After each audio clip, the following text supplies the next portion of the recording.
I've gotten quite a few questions regarding how to get into Battlefield flying, so the next couple videos are going to be hopefully pretty short and sweet, breaking down the skill sets that separate the really good guys from the guys who are learning. This first video is focusing on control schemes. How do we more effectively dogfight and impact the ground game? There are two primary requirements for coming up with an effective control scheme for Battlefield aircraft. First, we need to be able to turn as hard as possible for forever. The second requirement is for the ability to put rounds on a very small target reliably. One of the common recommendations that I see online is for new pilots to bind pitch up to spacebar, which is something that I like in that it allows me to turn incredibly hard for as long as the dogfight's occurring. However, there are weaknesses with that, as if you're using pitch up exclusively on spacebar, it becomes very difficult for you to hit the small targets.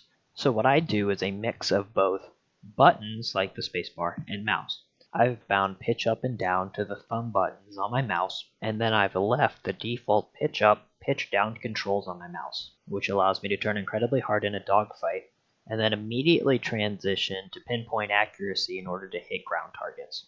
Admittedly, this particular control scheme is pretty foreign feeling when you start, but I've done it for a couple of years now, and I've gotten pretty good with it. It does require that you are capable of swapping mentally from using your buttons when you're turning hard in dogfight to shifting your mouse around as you need not quite a full turn rate, but maybe that 90% turn rate because you've caught up with the guy that you're chasing. Ultimately, the control scheme that you choose doesn't matter as long as you can find a way to fill both the turn hard and be accurate roles.